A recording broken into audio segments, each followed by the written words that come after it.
Hello, everyone. Thank you so much for coming.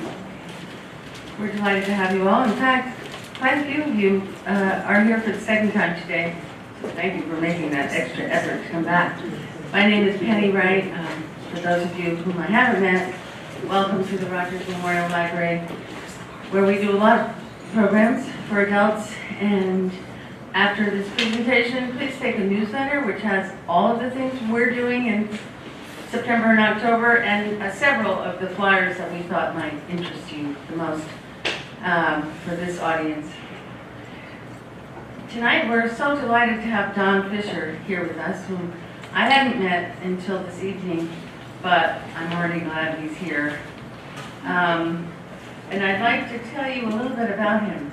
In 1995, with 23 years of audiovisual and technical theater experience, Don Fisher joined the all-volunteer Railroad Museum of Long Island to serve as an electrician and exhibit designer.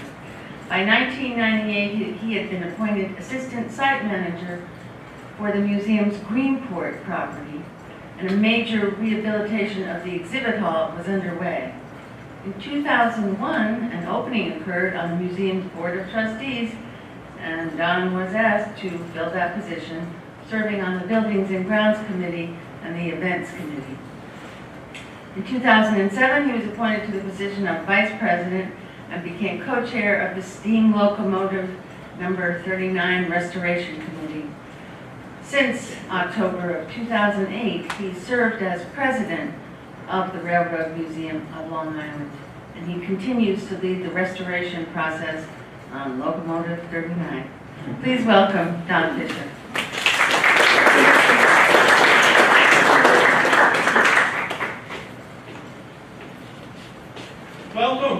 Welcome here to Rogers Memorial Library. I want to thank everyone for coming out on such a beautiful day. It would have been easy to work in the garden today. I'll get rid of the humidity and such a nice, beautiful day. But you've come to be with me, and I want to thank you for coming out. And I hope that when we leave here this evening, you'll know a little something about the history of the Long Island Railroad coming to the South Fork. But before we can talk about that, we need to talk a little bit about the early history, before the Long Island Railroad got here to Southampton. In the early 1800s, 1820s, 1830s, there was a desire of all of the people living along the East Coast to have a railroad that could take you from Boston, which was a very major port at that time, all the way down to Raleigh, North Carolina. And at this time, in the 1830s, railroading was the .com of the time. It was the place to be, and it was where to put your money, and it was where all of the industrial developments were happening, and it was an exciting time. It was making jobs, and it was making people a lot of money. So what we had in the late 1820s, early 1830s, was many little railroads, and some of them nothing more than sticks of wood with some iron strapping on top of it. Some of them nothing more than horses pulling people from one community to another on the iron on top of those wooden sticks, so to speak. But for the people of the time, they could take a wheel and they could go from community to community on these many, many, many little railroads. So those people who had a vision wanted to connect all those little railroads. And of course, when you got to New York, you had to cross the Hudson River. So when you got to New York, you took a ship into Manhattan, southern end of Manhattan, or you took another ship or a ferry that took you to Brooklyn.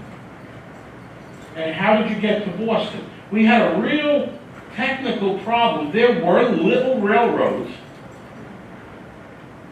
going along the coast of Connecticut, but none of them were tied together. The problem was to span the rivers in Connecticut from New York to Boston at the time. There was no way to make the big monolithic bases to build bridges across. Also, that property was very valuable because one of the things that we learn is on Long Island, as well as the New England coast, the population centers were along the waterfront. Because up until this time of the rails, it was the shipping industry that moved people and money and materials back and forth. And that's going to come to play in a few minutes when we talk about our own Long Island Railroad. So, until the 1840s, late in the 1840s into the 1850s, when Portland cement, hydraulic cement, was perfected in Germany and brought back to this country, could we not go across these rivers? So a group of people who had money said, let's build the railroad out to Greenport. We're already taking one boat from New Jersey to New York into Brooklyn. Let's take our railroad out to Greenport. We'll put our passengers and money and material on a steamship to go up to Stonington, Connecticut here, where there was a consistent railroad track that took people to Boston. So the principals put their money together, and this is what they came up with.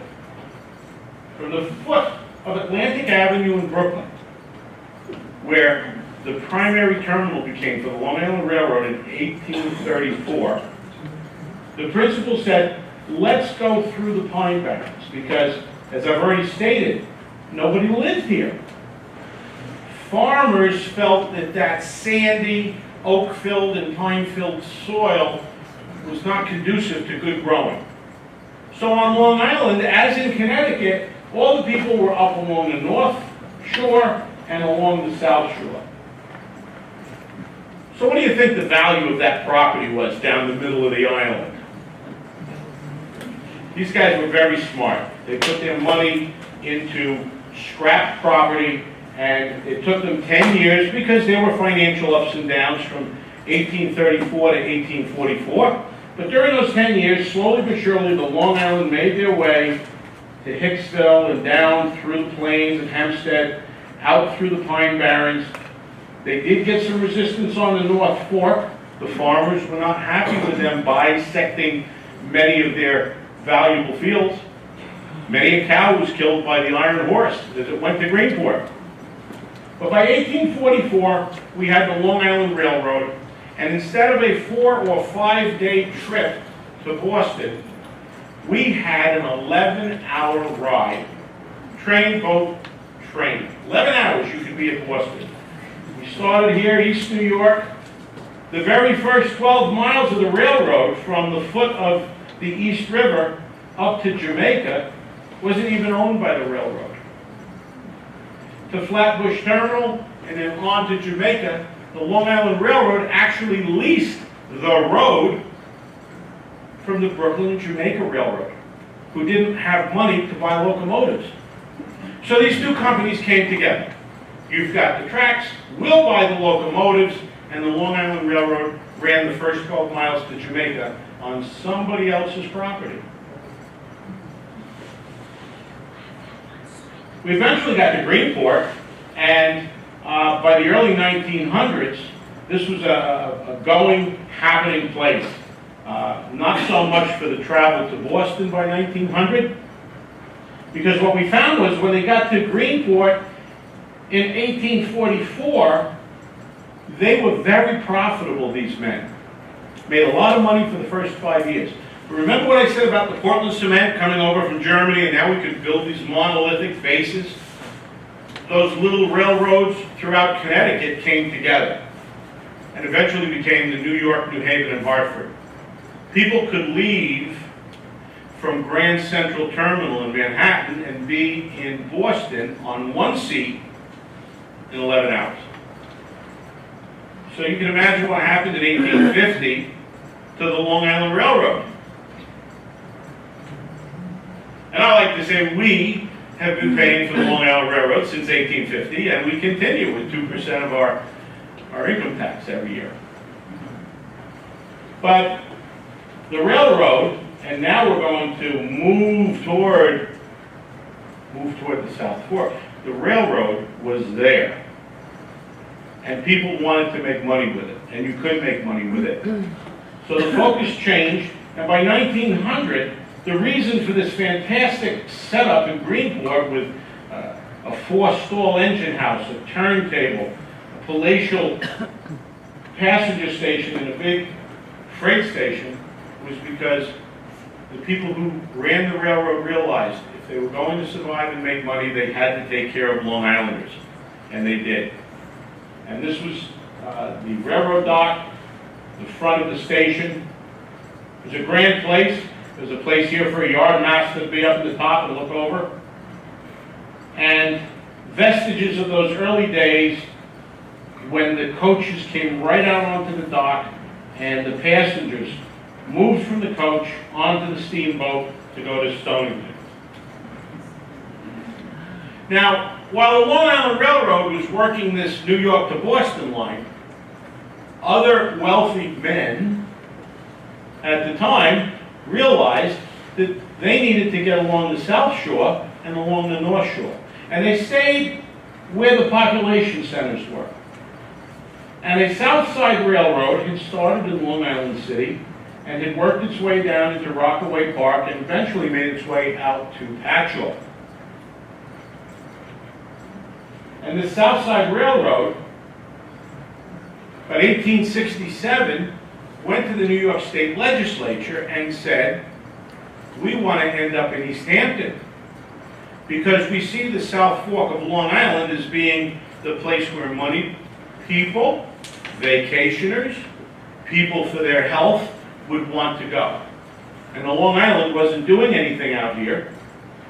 So they went to the legislature, and the legislature gave them permission to make their way out to East Hampton. Well, the Long Island Railroad, can you imagine what they thought of that? Their competition's going to East Hampton? And it was a real slap in the face because the Long Island Railroad, when they received their charter in 1834, was given permission by the state legislature to go to Sag Harbor. The Sag Harbor was a port of entry into the United States. But for some 34 years, the Long Island Railroad had no interest to come over to Southampton or make its way up to Sag Harbor. It was only when the South Side received permission from the legislature to go to East Hampton that those moneyed souls at the Long Island set up and took notice. And it was a competition. Who is going to get on the South Side first? So, in 1868, 1869, the Long Island struck at Manorville. And at Manorville, they started a loop that went down through the Pine Barrens from the main line to Eastport. And they made their way to Eastport by about 1869. Now this effectively cut off the path for the South Side Railroad. And they stopped in Patchogue, and that's as far as the South Side went at the time. Because by 1869, going into 1870, the Long Island had circumvented them, and they knew a bad thing when they saw it. They had lost the race. They weren't going to put any more money into moving out towards Spionk and West Hampton and so forth. This is the little Eastport station, rather rudimentary at the time, but served the purpose. And here we have that loop that brings the railroad in the 1870s into Southampton. And it took them 3 or 4 years to make their way over and eventually go up to Sag Harbor. So they started, say, 1867, began the construction. By the 1870s, they had landed in Sag Harbor. And they were able to provide railroad transportation into New York City for people coming into this port of entry. Sag Harbor and Greenport were both big whaling communities, and this was an opportunity for a ride on the train from those points into New York. Now, this was the early station at Sag Harbor. Wasn't much to it, but it again served the purpose for able-bodied seamen to make their way into New York and vice versa to come back to their ships.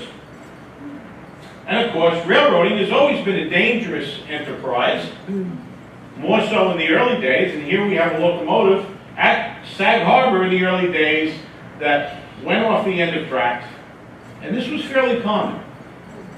Boilers would blow up, communications weren't what they are today, and two trains would get on the same track and come together. And it was always a great expedition for the locals to come out and view the carnage. Why not? Some things don't change. As the South Fork line from Manorville to Eastport out to Sag Harbor began to make money, and the owners of the Long Island Railroad were right. Money people from New York wanted to come out on a train to spend time in the Hamptons. It was great for the health. Tuberculosis and various diseases of people living close together in New York City were brought out onto the island so that they could gain the benefits of the good air and the sea breezes. They started to build some very nice stations as time went on. And this was a later station built by the Long Island Railroad at Sag Harbor. Can you tell us where that is, by the way? Right now it's a, they moved it up to the south, or down to the south. I want to say it's on Germain Street, what's left of it. And it is a garden center, right? It was a garden and feed. Oh, maybe the main station's down. That was the freight house. All right, the main. You mean in the parking lot behind that area? Yeah. Yes, because the train came down where the old Long Island Lighting Company gas tank was years ago. The big, and it came down and actually ran all the way out on the wharf. Train tracks went out on the wharf.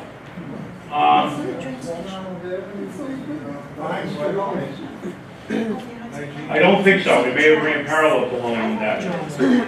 I really have to look at the map and a satellite view to see.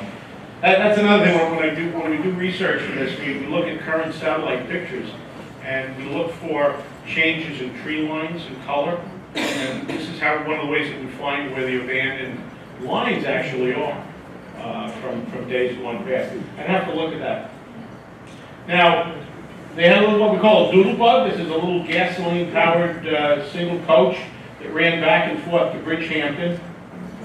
And because eventually, as we got into the 1900s, the railroad extended out to Montauk. That's another story for another day, but this was a way for passengers to economically get down to the main line, the South Fork main line in Bridgehampton. They could catch this little doodle bug, and it would put its way down to Bridgehampton, where they could get on the big train and go out to Montauk or go back to New York. It's a handy way to go back and forth. So the line to Sag Harbor was mainly a freight line, right? In the beginning, it was pretty much strictly a passenger line. It became more and more freight as we talk about the history of the railroad. You technically always made more money with freight than you did moving passengers. And as time went on, the railroad found that it was very, very good for revenue to be moving freight. So all of these areas out on the East End became depots for freight. You had no Long Island Expressway. You didn't have a big UPS or FedEx or DHL to be bringing things around, no tractor trailers. The railroad was how you got anything that you purchased through Montgomery Ward's or Sears and Roebuck catalog. And freight became very, very important, and every community had a freight house. So if you ordered something, it came in by the train, and you went to your local freight house. I believe the one in Southampton is still across the street. They use it for materials and stuff. I think East Hampton's finally fell in You on mean itself. that big building next to the train tracks? Southampton's fell in on itself?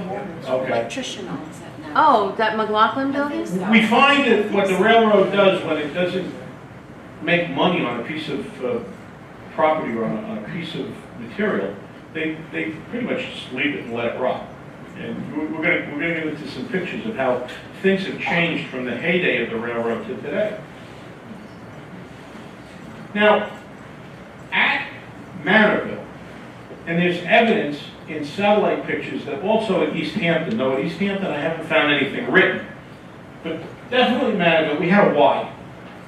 And I believe from looking at satellite pictures, there was also a Y when the Long Island Railroad bought out the south side and continued on to Eastport. They put a Y here, and we had a Y immediately up here in Manorville. What's a Y? All right, a Y, when you have lots of space in your railroad, you got a lot of property, we want to be able to turn steam locomotives or diesel locomotives around to go back to New York.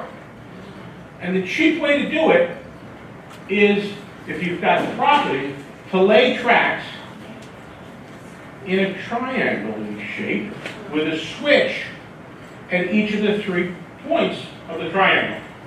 So a train that was going to a Greenport, and all of a sudden they wanted to send it back to New York, the locomotive would pull the cars into this space. It would leave the cars here, pull up, throw the switch, and the locomotive would back down to this switch.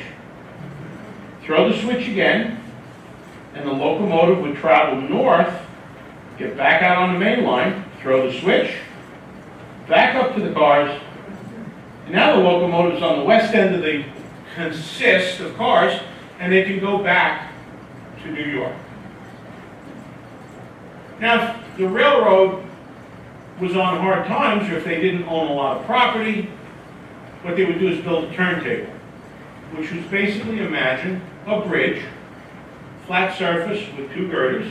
They'd put it on a bearing, and they'd roll the locomotive onto it.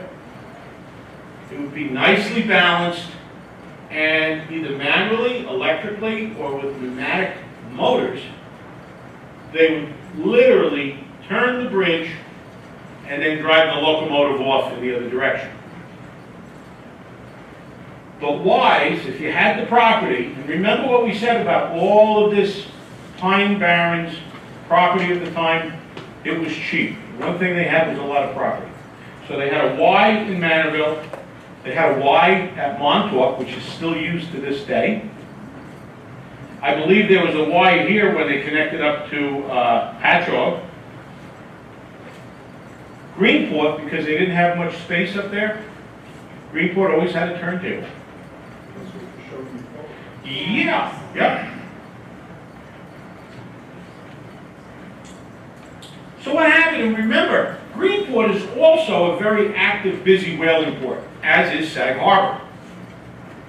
Well, now we've got this little Y business going on here, and the Long Island Railroad, there was a demand from shipping captains and families, ran the Greenport Scoop. Now, the Greenport Scoop only went from Greenport to Manorville, around to Eastport, to Sag Harbor, and went back. Once a day, you could go to Sag Harbor, you could come back to Greenport.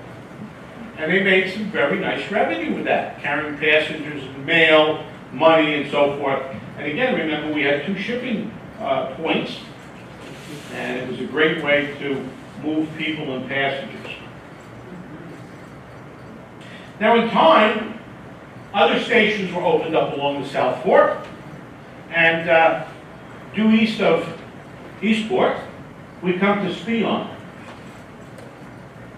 And this was the little station at Spion. And it's been the trackside cafe for many years.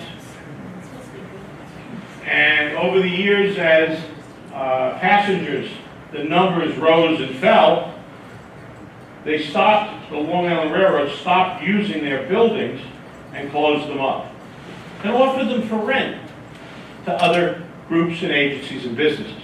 So the Trackside Cafe went in here, and they have over the years done a wonderful job of keeping the flavor and the historic preserved interior of the station as it was. How many people here have had a hamburger, a bite to eat out there. Okay, it's a wonderful place. Sadly, the principal just passed away shortly a while ago, and the family has closed it down. I'm not sure what's going to happen with it. If somebody else will come in and run it or what. But the license or the lease is going back to the railroad. Today, the Long Island Railroad uses this as a major yard. There is a Y here, runs up north in the direction of Suffolk County Community College. It runs up and comes back down. And it has quite a bit of storage tracks in here.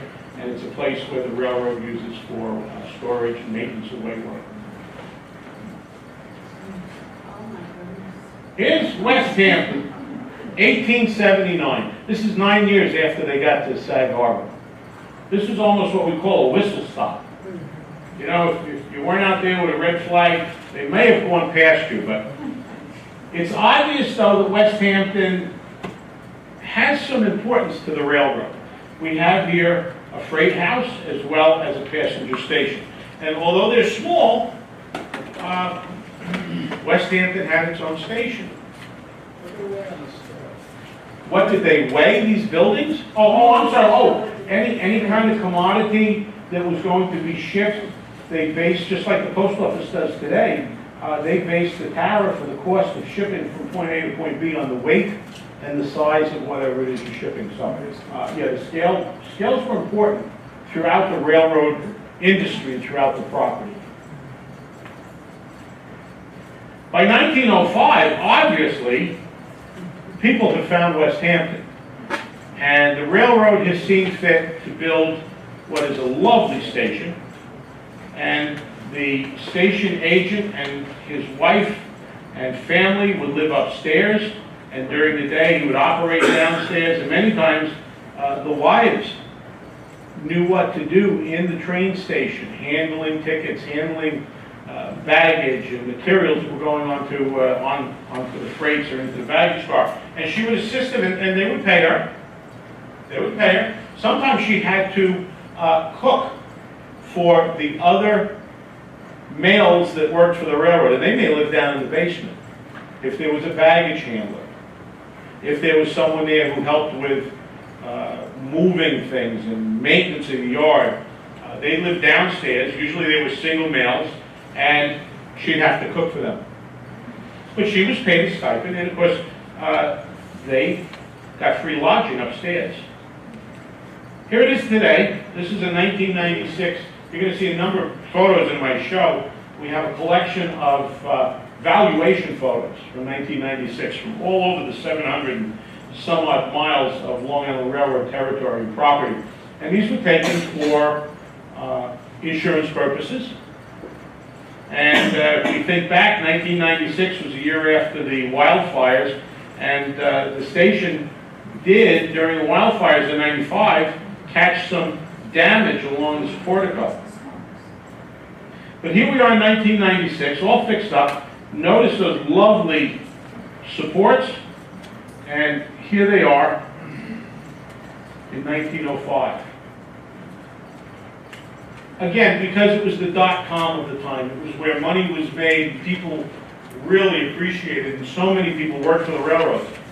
The engineers, the architects, really put thought and made some beautiful structures, as compared to what we had in Quogue in 1996. Now, today in Quogue, there's nothing there. And the train doesn't stop in Quogue or Center Bridge. So many places have been taken off the timetable.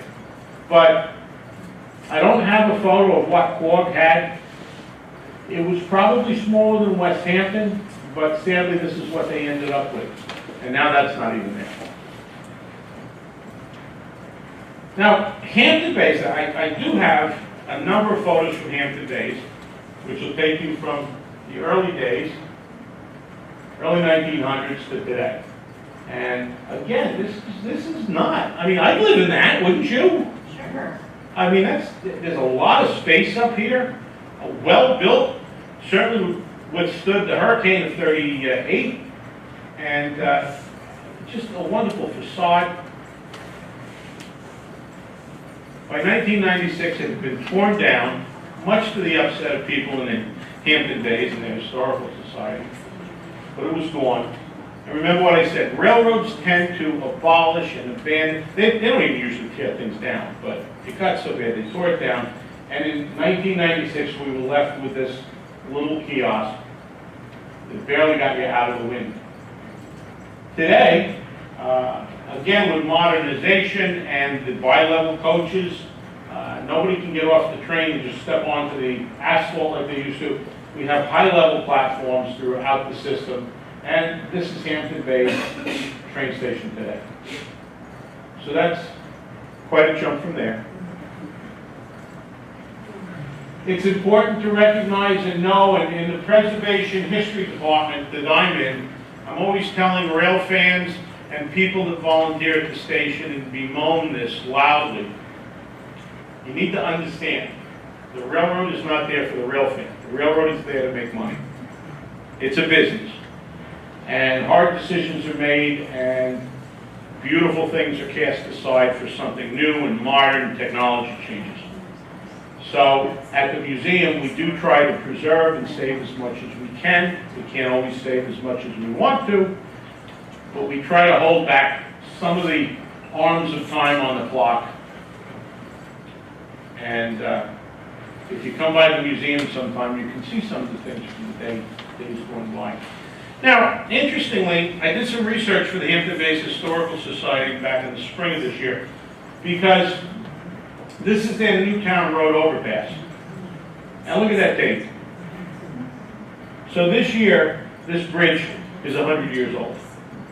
And I haven't heard any more. They may have a ceremony sometime to celebrate it. But when the railroad came across what was the Shinnecock Cut in the early days, i.e. 1889 or 1869, leading up to 1870, this was nothing more than a water flow going in and out. There were no locks there. The locks came much later. Is that an actual photograph? Yeah, this is an actual postcard photograph of the Shinnecock. The first major bridge that was built, truss bridge, was built 1899. So we're still looking at something that was built 29 years after the original track was laid over the Shinnecock Cut. And that's another story for another day, and hopefully the Hampton Bays Historical Society will tell that story, but where this was just an outflow and a wash going back and forth in the early days, it's my opinion, again, we don't have any photographs, it's my opinion that this was a crossing, a simple timber crossing at grade. Boats may or may not have been able to get under it at the time, but it was just an affair with timber, and they ran the tracks across, and it was simple. As the state stepped in and they built the locks, we had to raise the bridge. So in 1899, this was built, and eventually to bring the track up to that bridge in a nice slope, we don't like to see more than 2% grade, more than say 2 feet over a span of a couple hundred feet. They raised what was probably a grade crossing here. The track in the beginning, in the 1870s, ran through Newtown Road. And Newtown Road was probably nothing more than a dirt road. But by now we have this big bridge we're putting up. We need to get a nice slope to bring our train up to go over the Shinnecock Canal. So in 1917, this very nice overpass for the time, this was really nice.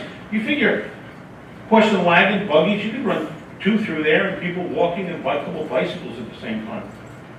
When I went to take this picture, I almost got ran over because, 2 big cars going through there, there's no space. So at the time, this was a very, very nice overpass in 1917. 100 years old.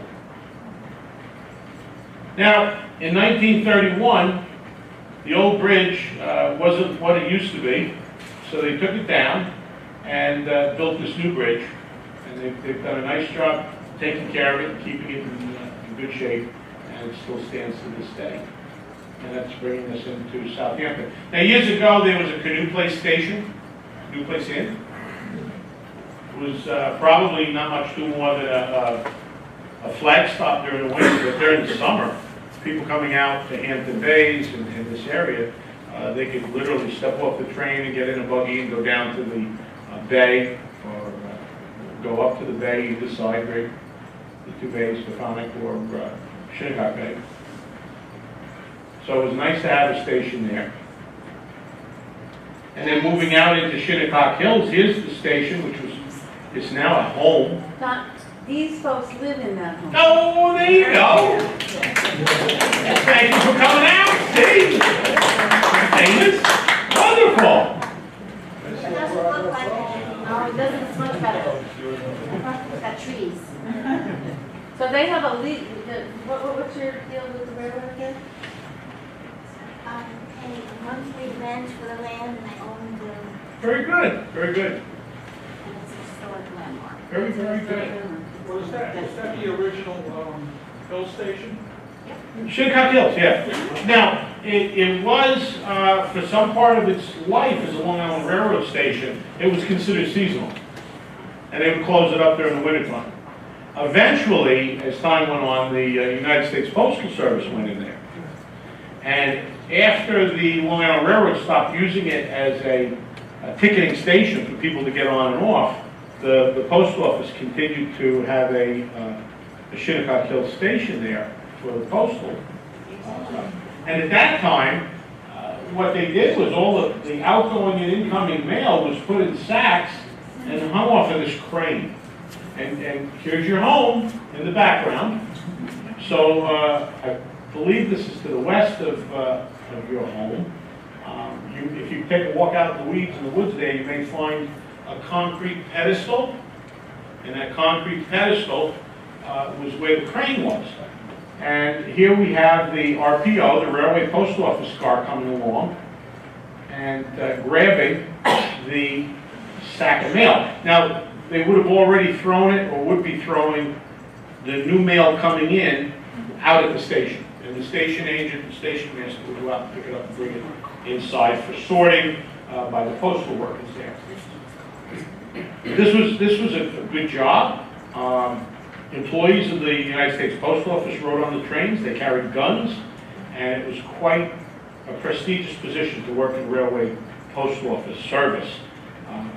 It all wrapped up and went away in the 1960s when the Postal Service moved everything over to airmail. Trucks and So why would they airplanes. carry guns? They carried guns because it's true what they did out in the Old West. They'd stop the train and they'd steal money. One of the things that the Postal Service carried was money to these outposts.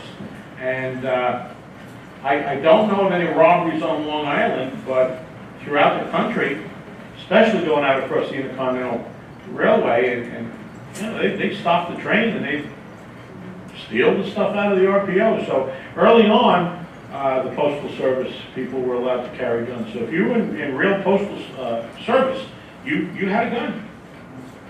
If you notice that some of those pictures you have, like that one, Uh-huh. no trees. Yeah. I did a job at a customer just not too far east of there who, her mother was still alive, and she would tell me that they could stand in their lawn and see the ocean. Yeah, there you go. There was no trees all over. There you go. Yeah, And I wonder if that was because whatever was there at the time was lost during the 38 hurricane. Well, the reason for that was that Target was rented out to a real estate person, and they were selling lots of land, and they couldn't really sell the land without cookies. Okay, so then it was clear. Well, wait a minute, you were gonna say something, Peter. You can see the bay and the ocean from that turret.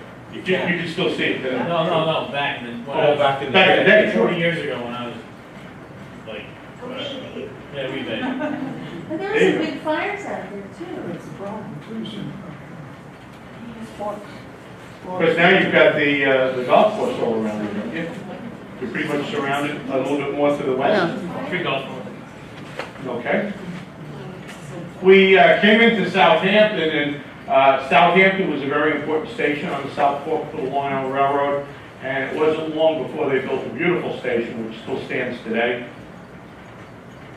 And it's a big station. Railroads showed the importance of a community by how much money they put into the station. Sometimes the communities would build the stations. The Oakdale station was built by the Vanderbilts because Commander Vanderbilt wanted to have a train station where you could get on the railroad and go into New York. And his daughter was getting married, and he built a beautiful station for the Long Island Railroad in Oakdale. So it was not unusual for communities to bid and offer services or money to a railroad. There were a couple of small stations up along the Huntington line out to Port Jeff where a track was moved one way or the other because one community group gave more, maybe more land, maybe more money or benefits to the railroad. So this game playing went on, not unlike some of the game playing that goes on today.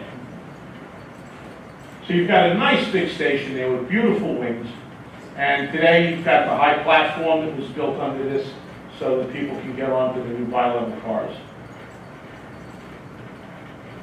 Fort Bridgehampton. Again, I haven't got a photo in the archives of the old Bridgehampton. This is one of the insurance photos, but the poor people in Bridgehampton were relegated to the little aluminum kiosks. And they have two of them there, so if the wind was blowing out of the north that day, you stood in this one. And if it was a southerly wind, you stood in this one. So they were thinking.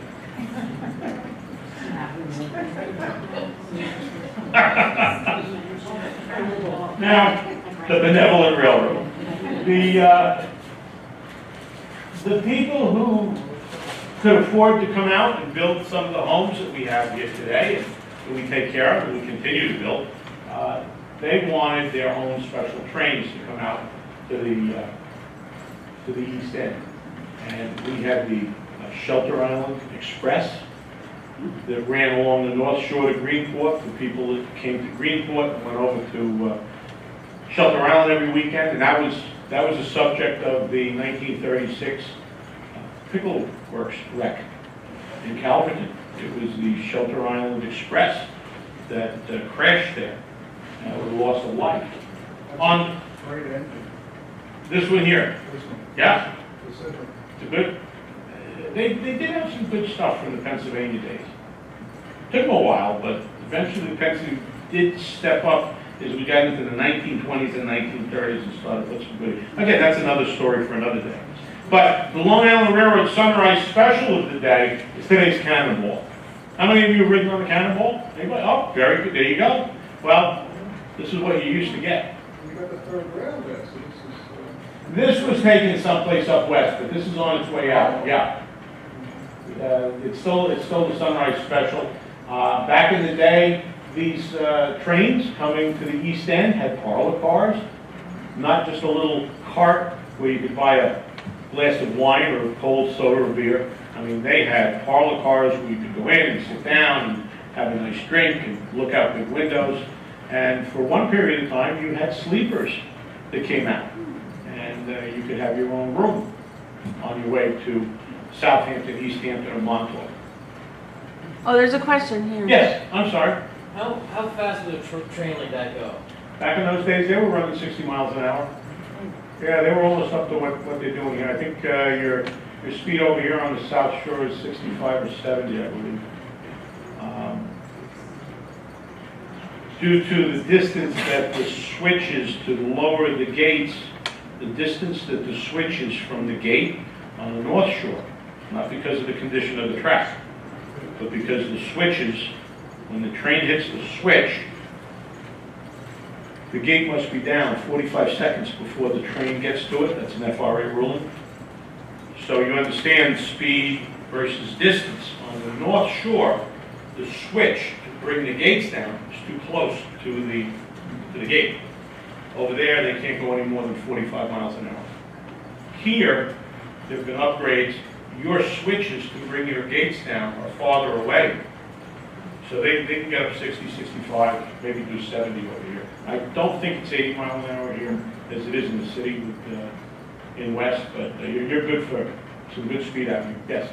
When I arrived here in 1963, Mhm. one of my first things I came up, somebody picked me up. They had their own private, wasn't the whole carriage, but a room with little candelabras Yeah. on the wall, paintings, Yeah. etc. We came out in just that private bit. In railroad vernacular, that's called a sleeper coach or a sleeper car. And yeah, you had your own room. It was very, very elegant. It was a great way to transit from New York City to come out for the weekend.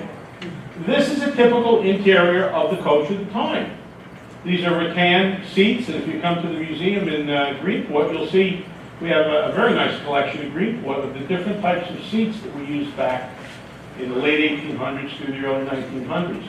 And you had all of these little advertisements up here, and this was a typical coach coming out on the East End. The backs are reversed. Yes, you could crossover or walkover seats, and you could put seats so that you could face each other. The railroad would give you lap boards, and you could play cards on your trip, or checkers, chess, whatever, dominoes. And it was very, very popular to take two seats, and if there were four of you traveling, and you had a grand time coming out. And this is what your very conscientious crew on the train looked like. That was the dapper dress of the day. In some respects, other than the mustaches, hasn't changed a whole lot from today's winter dress for a conductor. Conductors today look mighty fine when they're dressed up. But these gentlemen would run your train, make sure that you were properly taken care of in your coach. Now, their crew car, you might not find it other than in the parlor car by the bar. They were set up with their spittoon here. So where they congregated to discuss the trip, they were properly prepared for their space. And you know, behind every one of these employees in train service, you had a very, very fine group of Long Island Railroad people working in ticketing and maintenance of way and taking care of stations. And here we have, this is a Long Island Railroad crew of the day. No doubt this was the boss or the station master. I would go so far as to suggest this was probably his wife, although she does have a rather randy-looking stretch there. You know, these folks here, we had news butchers, young men who would have newspapers. One of these gentlemen might have been a telegrapher and the other one an assistant ticket agent. So this was a picture taken on the Long Island, we don't know where, but it was obviously a larger station where there were enough people there in the morning and in the evening that we had news butchers that were selling newspapers to commuters going, and then of course there was an evening edition of the paper. So as you were coming home, if you wanted to get the evening edition, you didn't have to go looking for it. These kids were out there selling them. And a telegrapher, no telephones. It was all Morse code, American Morse code from station to station. And probably this gentleman here, he looks to be the assistant to the station agent. What year? This is early 1900s. This is early 1900s. As I've mentioned a couple times, the railroad was the single largest employer of people in the United States for many, many, many years. Their steam locomotives, their equipment, maintenance heavy. It took many people to run the trains, to maintain them, to take care of the tracks, to do the back office and the front office work like this. So, and it was a good job. You were paid well. It was a dangerous job, but compared to other jobs at the time, it was a sought-after job. Your crafts had unions. You had union protection, and it was the place to work. I do like to comment on my resources, and from my early days being involved with the museum, Steel Rails to the Sunrise. It's still a wonderful book. I have a copy over on the table there. Take a look at it, and they're still available. You can pick them up on Amazon or eBay. No longer in print. Ron was a wonderful photographer, and he and George Foster combined. It's a picture book, essentially, but there's quite a bit of good information in it. I like to say that Ron probably editorialized on about 20% of it. 80% of it is good factual information, and for many, many years, it's been my quick go-to resource for photos, for information on the railroad. In 2014, a retired manager from the Long Island Railroad, Robert Stern, wrote what I am terming now the new compendium to read if you want to catch the history. It's a good read. It's an interesting read. It gives you the facts, and I'm going to say with Robert's book, it's 98% factual and 2% editorial. Between these two books, this is where I go when I need to quickly answer somebody's question. Robert's book is over there, so you get an eyeball at it. You may find both of these books in your local library. And certainly if you don't have that at your library through the Suffolk County lending system, you can order these books and take a look at them. Again, they're both available online, and if you come to our museum, there's a good chance on any given day at Riverhead, you'll find a couple of used copies of Steel Rails to the Sunrise, and I know we have the new Robert Stern book. If you're truly interested in the Long Island Railroad, you need one or both of these books in your library at home. Because when you're doing trivia and somebody asks a question, you'll run and get it. Now, if you're a scholar, I didn't put it up here because it's 7 volumes. Vincent Siegfried wrote the scholarly, dotted I's, crossed T's, 7-volume tome on the history of the Long Island Railroad. We have that in our library. We don't lend it out. They're all out of print. We just waited 3 years for it, volume 4. So we just now, after many, many years, it took 3 years to get that last volume. But Siegfried's, I always pronounce it wrong, Vincent's 7-volume book, if you're really going to do serious research. But it's a tough read. Yes, sir? This doesn't really have to do with the Long Island Railroad, but something occurred to me. Mhm. When you were talking about connecting all of these little community railroads Yep. and so on, there had to be a standard width for the Yes. How did that come about? Well, there's an old saw that's out there, and we're going to go into questions and answers. I want to thank you very much for being with me this afternoon here.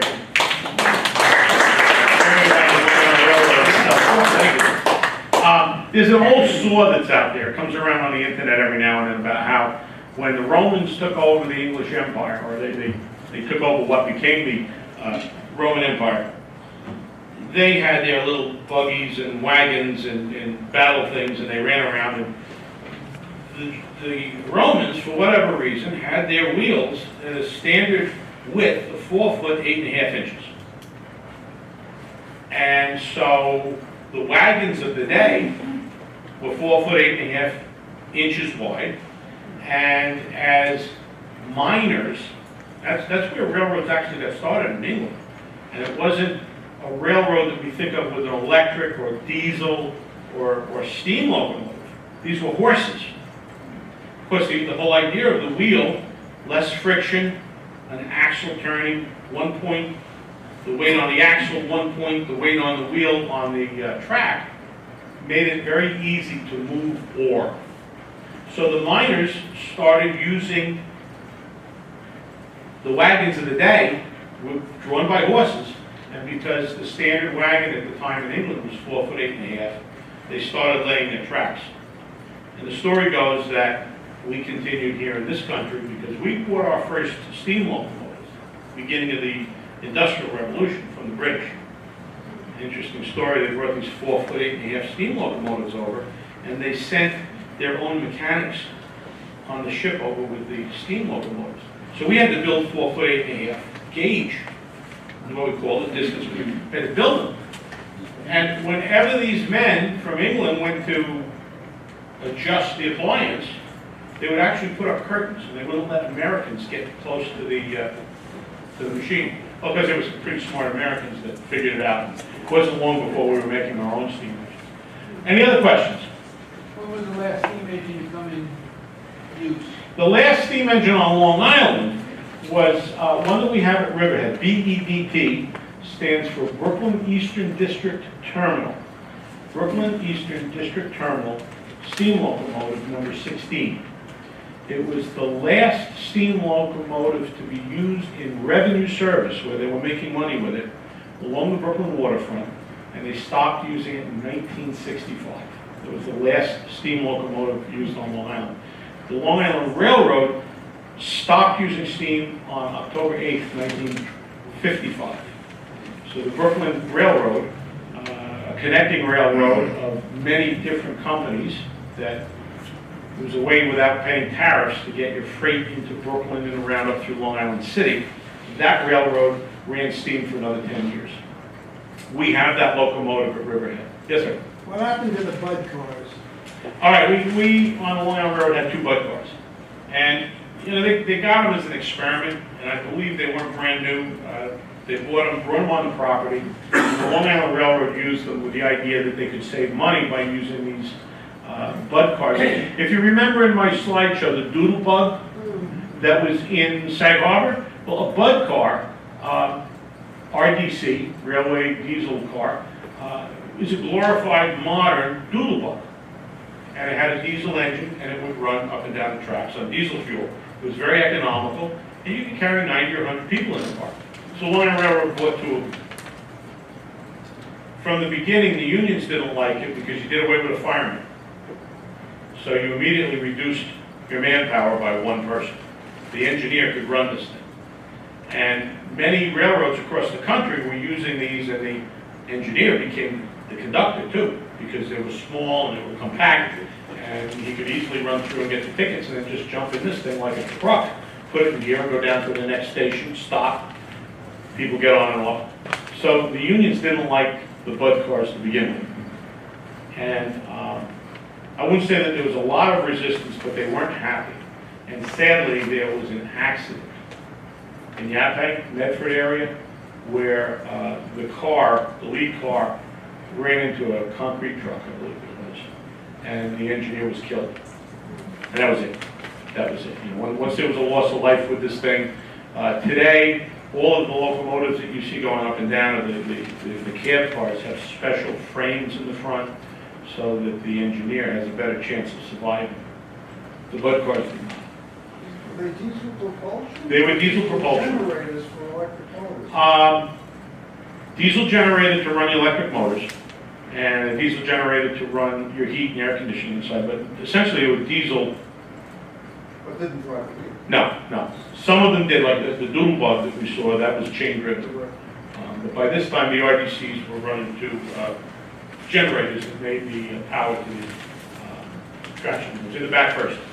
That Doodle Bug, there's an old track bed that runs through the long green belt. Is that what the Doodle Bug ran on? This was between Sag Harbor and Bridgehampton. Yeah, that's the one. And Ron Zeal at one time, he bought one of these BEDT locomotives, number 12 I think it was, and he and George were going to run Scuttle Hole Railroad as a tourist one. But by that time, you know, quite a bit of the railroad had already been torn up and they never came to fruition. Yes, sir? Yeah, recently, they've been adding signals in the in the Hampton Bays area, including the signal and the crossing gate. Yes. If they're gonna put in, positive train control, why are they adding signals? The new signals, there's a couple of programs going on at the Long Island Railroad. Signaling on a railroad has gone through different iterations, from the easiest of putting out a red lantern to stop the train for orders, to semaphores. You see them in the movies, semaphores. The Pensy brought about targets with 3 lights, horizontal to stop, caution at an angle, and straight up and down 3 lights meant you had it clear.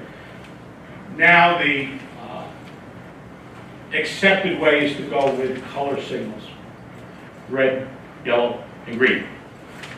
So one of the first things that the railroad has been doing, and they started west and then moving east, they're changing everything over to color signals from your position lights, which is what was left over from the Pensy. In addition to that, currently, the east end, on the north and the south fork, are what we call dark territory. In other words, once the train gets past Spionk, once the train gets past Ronkonkoma, going to Greenport, nobody knows where it is. Nobody knows.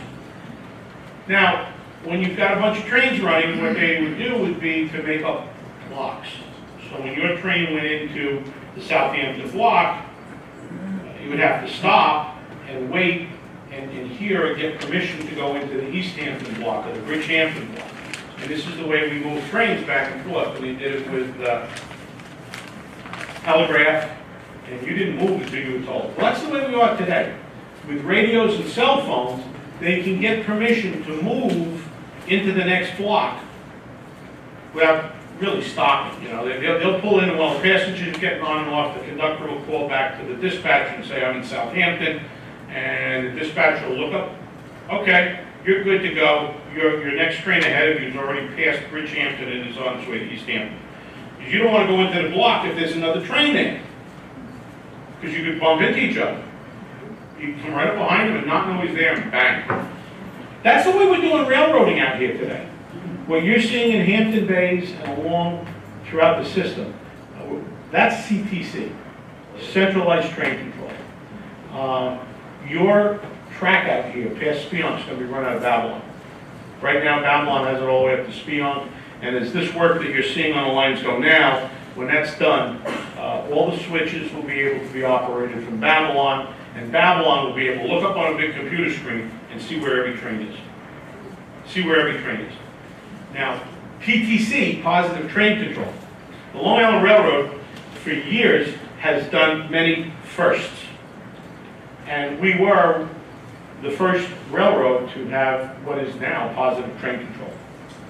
Where if a train got too close to another train in a block, and this was up west, where you had a lot of commuter trains running, a signal would be sent into the locomotive, and it would set off a whistle, and the lights would come on, and this was through the rails. The signal was sent to electronics, rudimentary electronics on the train, and shut down the train, wake up the engineer and make him stop.